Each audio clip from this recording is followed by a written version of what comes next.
Allahu Akbar. Allahu Akbar. Allahu Akbar. Allahu Akbar. Allahu Akbar. Allahu Akbar kabira. Walhamdulillahi katsira. Subhanallahi bukratan wa asila. La ilaha illallah wahdah. Sadaqa wa'dah wa nasara 'abdah. وعز جنده وحزم الأحزاب وحده. لا إله إلا الله والله أكبر. الله أكبر ولله الحمد. الحمد لله الذي جعل للمسلمين عيد الفطر بعد صيام رمضان.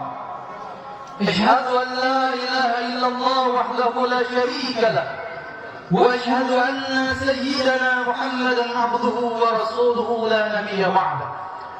اللهم صل وسلم على سيدنا محمد بن عبد الله وعلى آله وصحبه ومن تبعهم بإحسان إلى يوم القيامة. أما بعد فيا عباد الله، اتقوا الله حق تقاته ولا تموتن إلا وأنتم مسلمون. قال الله تعالى في القرآن الكريم: وهو أصدق القائلين. أعوذ بالله من الشيطان الرجيم. بسم الله الرحمن الرحيم. ولتكملوا العدة ولتكبروا الله على ما هداكم ولعلكم تشكرون. صدق الله العظيم وصدق رسول النبي حبيب الكريم، ونحن على ذلك من الشاهدين والشاكرين والحمد لله رب العالمين. معاشر المسلمين، hadirin hadirat jamaah salat sunnah Idul Fitri yang berbahagia, semoga kita semua dimuliakan oleh Allah Subhanahu wa taala. Pertama, marilah kita memanjatkan puji syukur, alhamdulillah, bersyukur kepada Allah Subhanahu wa taala. Tepat di hari ini 1 Syawal 1443 Hijrah, dalam momentum yang terbaik, dihadiri insyaallah oleh orang-orang yang baik. Kita diizinkan oleh Allah Subhanahu wa taala dipilih di antara sekian hamba Allah yang masih hidup di muka bumi ini. Diringankan langkah kita, dibersihkan hati kita, pikiran kita, untuk menggemakan takbir, menyampaikan risalah kebesaran Al-Quran, menyampaikan risalah Nabi kita Muhammad Rasulullah SAW, dan mengagungkan asma Allah Subhanahu wa taala. Allahu Akbar, Allahu Akbar, Allahu Akbar walillahil hamd. Hadirin hadirat rahimakumullah, kepergian Ramadan tentu bukanlah tanpa kesan. Setidaknya pada khutbah yang mulia ini, khatib akan menyampaikan 3 wasiat Ramadan, 3 pesan dari Ramadan setelah kepergiannya. Hadirin rahimakumullah, yang pertama, Ramadan berpesan kepada kita bahwa semenjak Ramadan ini hendaklah kita menjadi manusia yang bertakwa. Sebagaimana tujuan dari puasa adalah la'allakum tattaqun, supaya kalian, kata Allah, menjadi orang yang bertakwa. Takwa yang dimaksudkan adalah takut kepada Allah Subhanahu wa taala, memiliki rasa takut kepada Allah Subhanahu wa taala. Setelah kita menunaikan ibadah Ramadan 30 hari kurang lebih, atau 29 hari, 2 pekan, 1 pekan ke depan kita mungkin sudah akan beraktivitas kembali seperti biasanya. Pertanyaannya, apakah Ramadan hanya tinggal Ramadan, tidak ada kesan sama sekali? Sebelumnya memakan makanan yang haram, akan kembali memakan makanan yang bukan haknya, memakan makanan yang haram.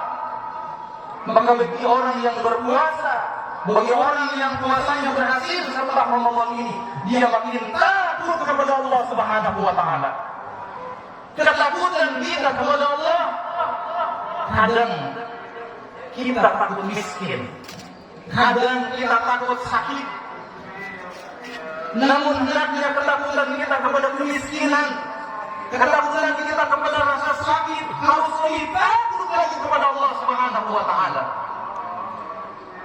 Karena hendaklah kita takut kepada Allah sebagai hasil dari puasa kita.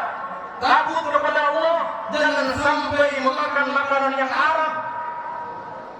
Jangan sampai kita menggunakan sesuatu yang bukan haknya.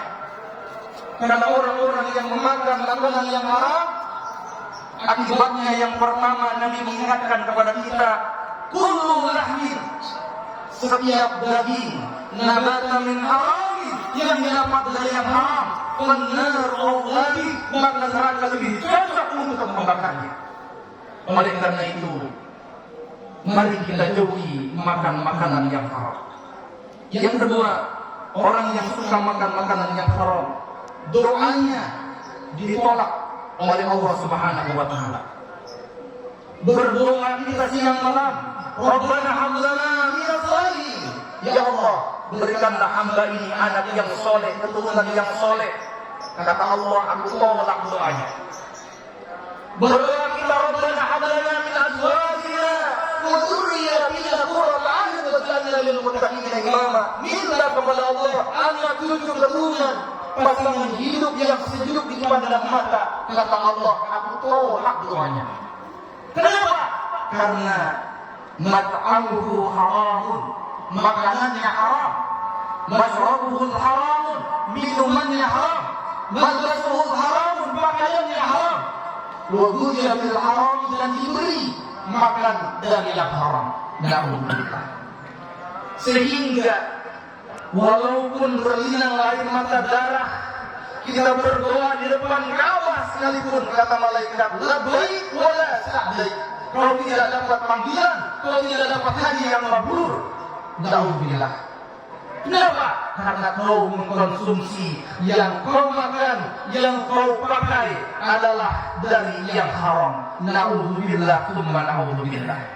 Yang ketiga, konsekuensi orang yang makan makanan yang haram, disedekahkannya duit haram itu ditolak oleh Allah Subhanahu wa taala. Kenapa? Innallaha thayyibun la yaqbalu illa thayyiban. Allah itu Maha baik dan hanya menerima yang baik-baik saja.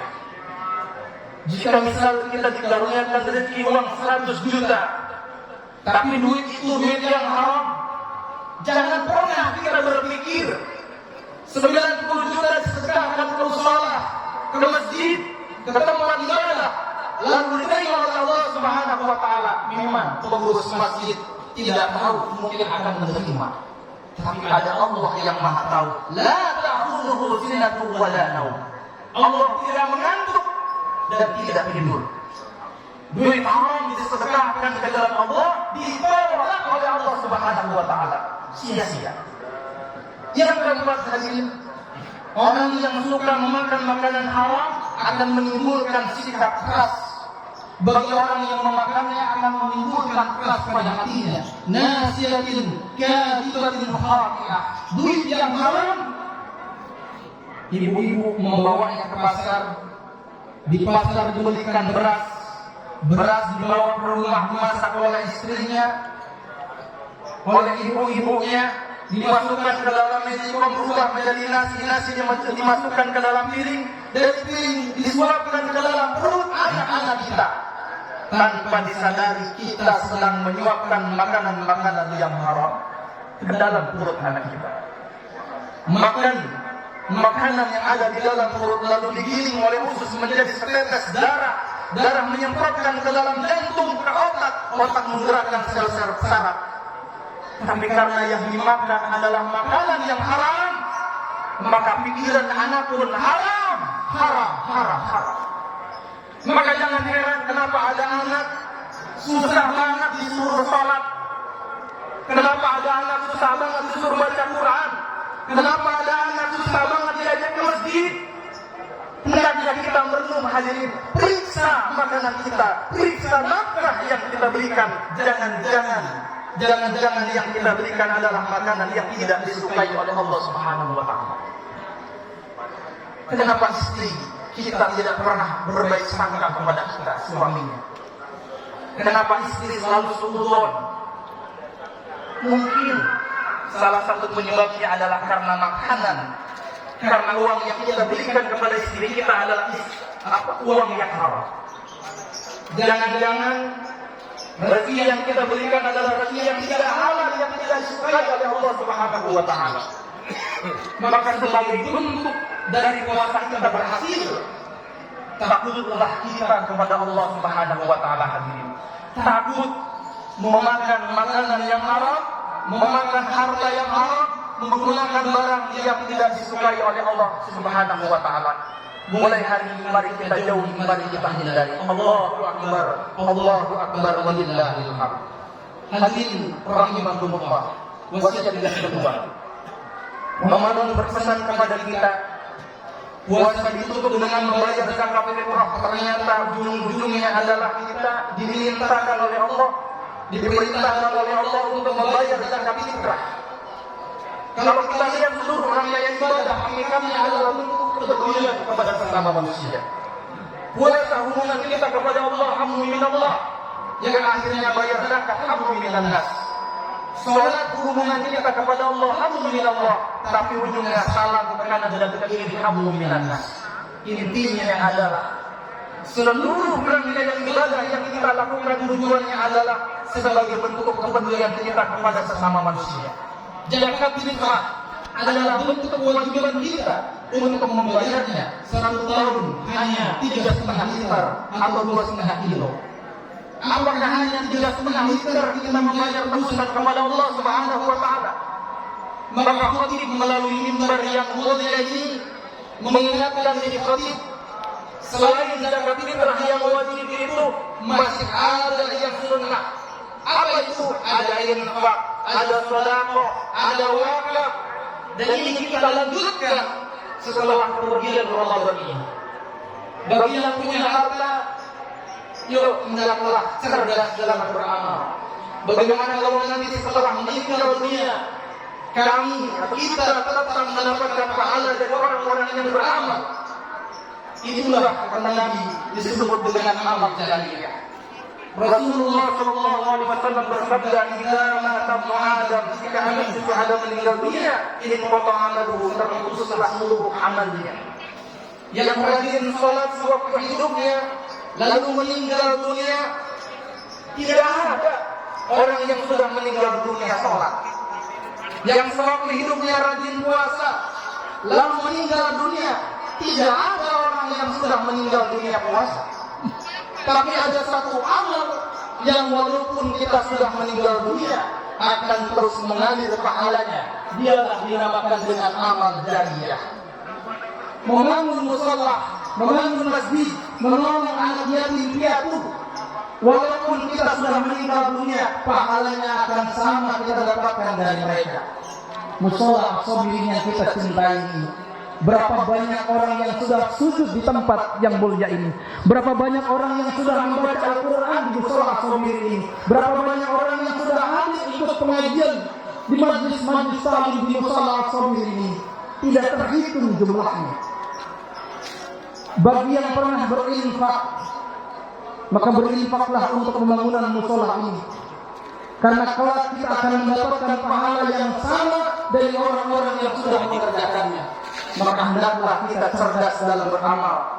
Jangan hanya putus pada diri kita, tapi bagaimana amal itu terus mengalir walaupun kita sudah meninggal dunia. Hadirin rahimakumullah. Saat ini kita diberikan nikmat terbesar oleh Allah Subhanahu wa taala. Nikmat terbesar kita saat ini bukanlah kaya raya. Karena bukanlah berapa banyak orang yang kaya, tapi hartanya tidak menolong dia di hadapan Allah Subhanahu wa taala. Nikmat terbesar kita saat ini bukanlah pangkat jabatan yang tinggi.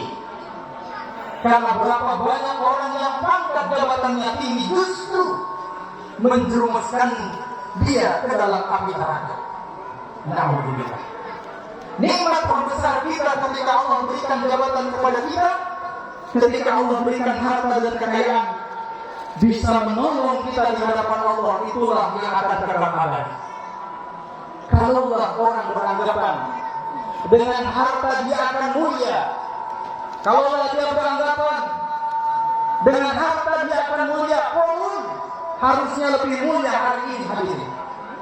Kalaulah orang beranggapan pangkat dan jabatan yang tinggi bisa menjadikan orang lebih mulia di sisi Allah, mestinya Fir'aun lebih mulia daripada kita hari ini. Kemuliaan kita adalah ketika kita punya harta, ketika kita punya jabatan, punya kedudukan, kita gunakan itu untuk menolong agama Allah Subhanahu wa taala. Maka orang yang membaca Quran, orang yang sholat, ketika dia hidup pernah menolong agama Allah, itulah yang akan menolong kita di hadapan Allah Subhanahu wa taala kelak. Rasulullah sallallahu alaihi wasallam bersabda, "Ma akalta fa'afnaita." Apa yang pernah kau makan itu akan menjadi busuk. "Ma labista fa'afnaita." Apa yang kau pakai akan rusak dan lapuk. "Ma tasaddaqta fa'afnaita." Tapi apa yang pernah kau sedekahkan, itulah yang akan abadi, akan menemanimu sampai ke yang kubur, bahkan sampai ke negeri akhirat. Yaitu harta yang sudah kita infakkan, kita belanjakan di jalan Allah Subhanahu wa taala. Allahu akbar, Allahu akbar, Allahu akbar walillahil hamd. Oleh karena itu hadirin hadirat yang berbahagia, selagi diberikan oleh Allah kesempatan, diberikan nikmat berupa harta, hendaklah kita gunakan dengan sebaik-baiknya. Jangan kita berpikir kita bisa menebus surga dengan harta kita. Tidak akan pernah kita bisa menebus surga dengan harta kita saja. Kalau kita sudah ke rumah sakit misalnya, berapa banyak orang yang tidak bisa bernapas, harus memberi oksigen. Berapa banyak orang yang harus minta darah karena kekurangan darah. Saat ini kita sehat, alhamdulillah, mari kita kumpulkan seluruh harta kita untuk membalas nikmat Allah Subhanahu wa taala. Tidak akan pernah mampu kita membalas, hanya minta dari seluruh nikmat-nikmat yang Allah berikan. Tetapi Allah hanya meminta kepada kita, la'allakum tashkurun, supaya kalian menjadi orang yang bersyukur kepada kata Allah Subhanahu wa taala. Kalau memang kau kaya bukan dengan cara menunjukkan berapa jumlah mobilmu, kalau memang kau kaya bukan dengan cara menunjukkan pangkat jabatanmu, kalau memang kau kaya mobilmu ada 3, tapi pertanyaannya, sudah adakah yang kau wakafkan untuk masjid? Sudah adakah yang kau wakafkan untuk ibu-ibu yang melahirkan dari mobil-mobilmu itu? Itulah hadirin yang akan menolong di hadapan Allah Subhanahu wa taala. Allahu akbar, Allahu akbar walillahil hamd. Hadirin hadirat yang dimuliakan oleh Allah Subhanahu wa taala.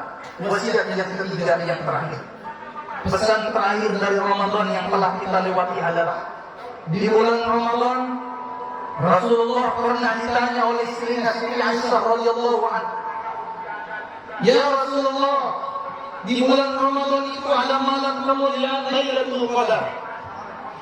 Jika aku menemukan Lailatul Qadar, apa doanya yang harus baca ya Rasulullah?" Rasulullah sallallahu alaihi wasallam bersabda, "Allahumma innaka 'afuwun tuhibbul 'afwa fa'fu anni." Allahumma innaka 'afuwun, Allah yang Maha Pemaaf.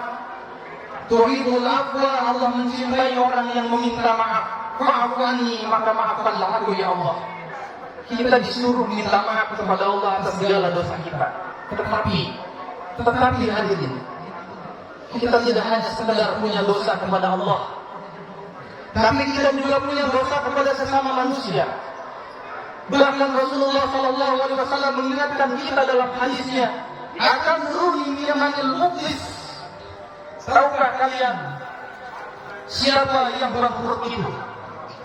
Sahabat menjawab, "Al-muflisu fina man la dirhama lahu wa la mata'a." Orang yang bangkrut adalah orang yang tidak punya uang ya Rasulullah. Rasulullah bersabda, "La, Bukan itu.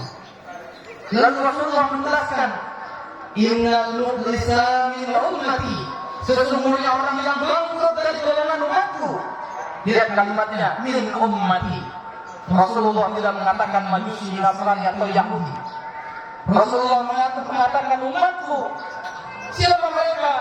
Mayyati yaumal qiyamati, mereka yang datang nanti hari kiamat, bisolati, membawa pahala solatnya, wasyami, membawa pahala puasanya, wazakati, membawa pahala zakatnya. Sayang, kata Nabi, satu sisi dia membawa pahala, tapi satu sisi yang lain dia juga membawa dosa. Apa dosanya? Wayati qad satamma hada, mulutnya tajam menyakiti hati orang lain. Wa akala mala hada, suka memakan harta orang secara zalim. Sahabat bertanya, bagaimana nasibnya ya Rasulullah? Rasulullah bersabda, qabla ayyubda ma'alih. Ketika dia sedang setor pahala, ketika orang itu sedang setor pahala, atau ketika kita sedang setor pahala, ya Allah, ini pahala sholat saya. Lalu ada tiba-tiba datang orang menuntut, sebentar dulu ya Allah, di dunia memang rajin dia itu sholatnya, tapi mulutnya tajam menyakiti hati, mulutnya tajam melukai hati saya. Lalu kata Allah, ambil seluruh pahala sholatnya, berikan kepada dia, habis pahala sholatnya. Lalu dia setor lagi pahala puasanya, ya Allah, ini pahala puasa saya. Datang lagi orang menuntut, ya Allah, di dunia memang dia rajin puasanya, bukan hanya Ramadannya tapi juga puasa sunnahnya. Tetapi masalahnya, ya Allah, dia pernah zalim kepada saya, dia makan harta saya secara zalim. Kata Allah, ambil seluruh pahala puasanya, berikan kepada orang yang kau sakiti itu. Kalau pahalanya sudah habis, sementara orang menuntut masih banyak, bagaimana nasibnya wahai Rasulullah? Kata Nabi, fa'in faniyat hasanatuh. Kalau pahalanya sudah habis, sementara masih banyak orang menuntut, lihat alaih, ambillah dosa-dosa yang pernah dia sakiti, orang yang pernah dia fitnah, orang yang pernah dia zalimi, diambil dosanya, ditimpakan kepada dia. Inilah orang yang bangkrut, kata Nabi, yang sebenarnya. Pahalanya dipreteli, dosanya dibeli. Ibaratkan orang dagang modalnya habis, tagihan hutang terus menerus ada. Kenapa? Akhirnya orang ini yang tadinya rajin sholat, rajin puasanya, bahkan haji umrahnya bolak-balik tiap tahun, turiha finnar, kata Nabi, dia dicampakkan ke dalam neraka, kata Allah. Naudzubillah, summa naudzubillah. Hadirin rahimakumullah, kenapa ini bisa terjadi? Karena orang ini hanya baik hubungannya kepada Allah, hablum minallah, tapi dia tidak baik hubungannya kepada sesama manusia. Ada orang yang dia sakiti, ada orang yang dia zalimi, ada orang yang dia caci maki, ada orang yang dia fitnah. Semua itu nanti akan menuntut di hadapan Allah Subhanahu wa taala di hari kiamat kelak. Itulah makna Idul Fitri, saling memaafkan satu dengan yang lainnya. Maka setelah Ramadan kita meminta maaf kepada Allah. Dan Ramadan berpesan, jangan lupa juga kau harus minta maaf kepada sesama manusia. Jangan sampai kita salah sangka, jangan sampai kita salah kira. Ini kita banyak yang salah sangka. Disangkanya dengan sholat 5 waktu, dengan rajin ke mushola, rajin ke masjid, disangkanya akan terhapus dosanya kepada Allah. Tidak. Disangkanya dengan puasanya 30 hari di bulan Ramadan, hapus dosanya dengan manusia. Tidak. Disangkanya dengan pergi haji umrah bolak-balik, terhapus dosanya dengan sesama manusia. Tidak. Terhapus dosanya dengan manusia belum Allah ampuni sebelum dia meminta maaf kepada orang yang pernah dia sakiti, kepada orang yang dia zalimi. Maka di hari Idul Fitri yang mulia ini, kami mengingatkan diri kami dan umumnya jamaah sekalian, jangan remehkan dosa kepada sesama manusia. Karena nanti di akhirat kelak, Banyak orang tidak selamat masuk surga gara-gara masih punya salah kepada sesama manusia yang belum diselesaikannya. Oleh karena itu, minta maaflah kita kepada orang-orang, diawali dengan orang-orang yang terdekat kepada kita. Yang pertama, minta maaflah kita kepada kedua orang tua kita jika masih ada. Jika sudah tidak ada, doakanlah mereka dengan doa terbaik kita. Paling tidak di setiap sholat, di setiap selesai sholat kita. Hadirin, apalah artinya uang, harta yang kita berikan kepada orang tua, tapi kita masih kurang ajar kepada mereka, bahkan membentak, menghardik mereka. Tidak ada yang lebih diharapkan oleh orang tua kecuali bakti kita, akhlak kita. Selagi mereka masih ada, jangan sampai seperti yang disabdakan oleh baginda Nabi Muhammad. Celakalah orang yang apabila dia mendapati kedua orang tuanya, tapi dia tidak menyebabkan masuk ke dalam surga ya Allah. Artinya dia tidak berbakti alias durhaka. Na'udzubillah, summa na'udzubillah. Yang kedua, hendaknya kita minta maaf kepada orang-orang yang ada di sekitar kita, pasangan hidup kita, istri kita, anak-anak kita, saudara-saudara kita, tetangga kita, teman-teman kita, atau orang-orang yang mengenali kita.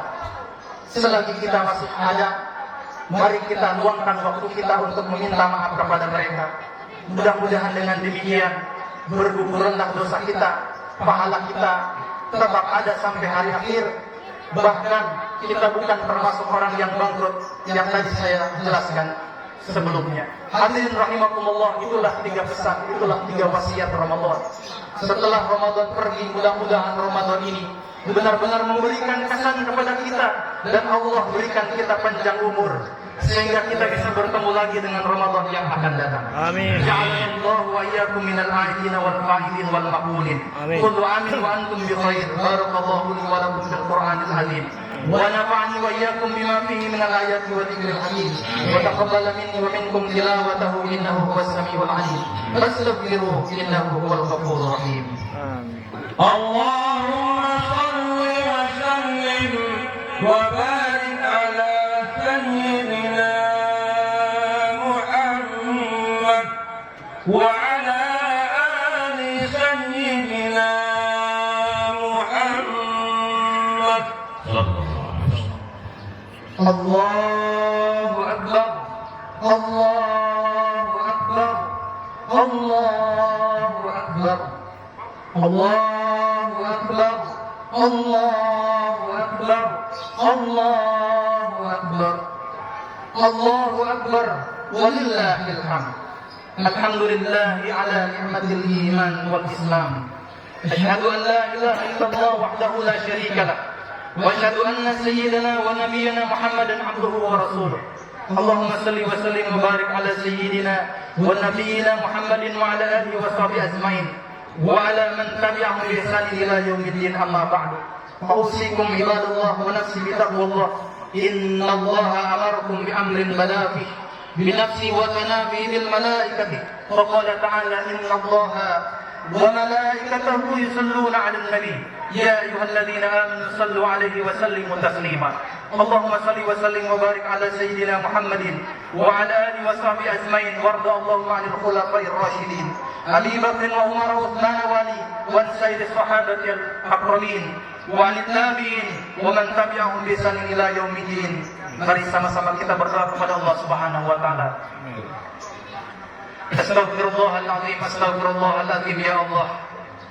Dengan sepenuh perasaan dan harapan, dengan segala kerendahan dan kelemahan, di keagungan Hari Raya Idul Fitri ini, amin, kami semua mengadah kepadamu ya Allah.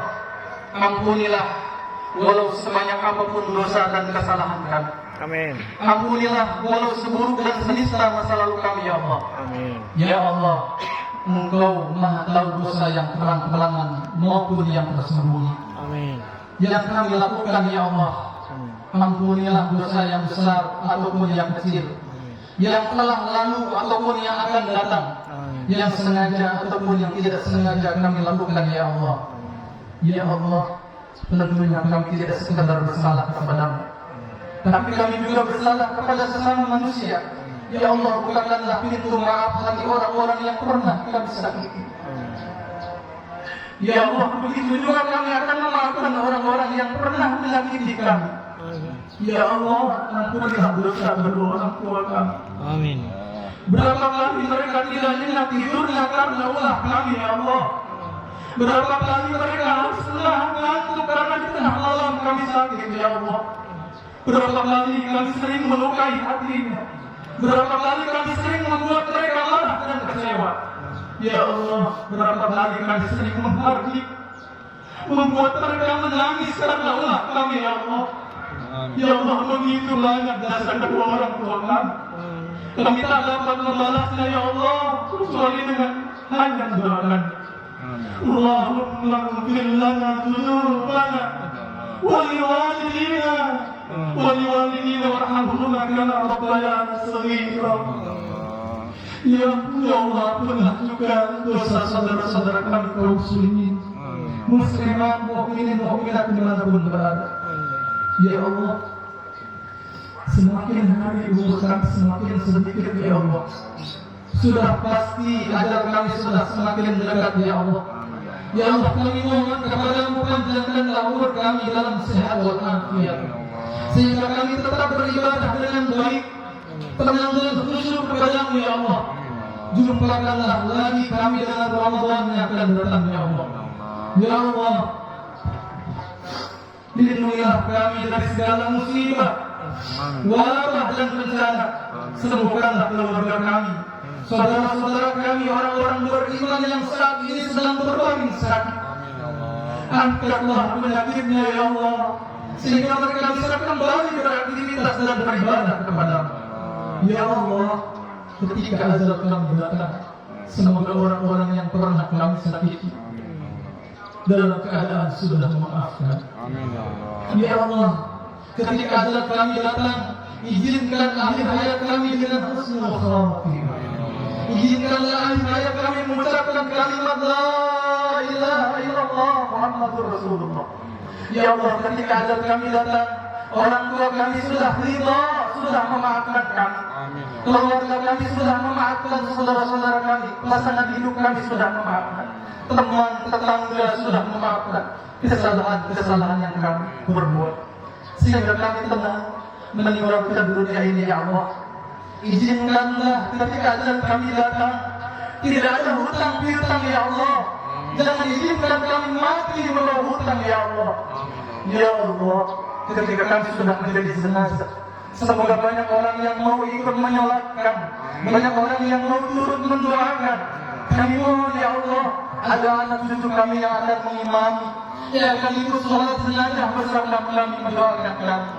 Ya Allah, semoga yang akan mengurus jenazah kami adalah orang-orang yang ikhlas. Dan izinkanlah kami dimakamkan di pemakaman orang-orang beriman yang Kau cintai. Ya Allah, terimalah amal ibadah kami. Ya Allah, terimalah salat kami, terimalah puasa kami, terimalah zakat, infak, sedekah kami, umrah dan haji kami, bacaan Quran kami, zikir, tasbih, tahmid, takbir dan tahlim kami, serta kabulkanlah doa dan permohonan kami. Rabbana taqabbal du'ana, Rabbana atina fid dunya hasanah wa fil akhirati hasanah wa qina adzabannar. Walhamdulillahi rabbil alamin. Ibadallah, innallaha ya'muru bil 'adli wal ihsan wa ita'i dzil qurba wa yanha 'anil fahsya'i wal munkar wal baghi ya'izukum la'allakum tadhakkarun. Wadhkurullaha alazima yadhkurkum waskuruhu ala ni'amihi yazidkum wa la dzikrullahi akbar. Sallallahu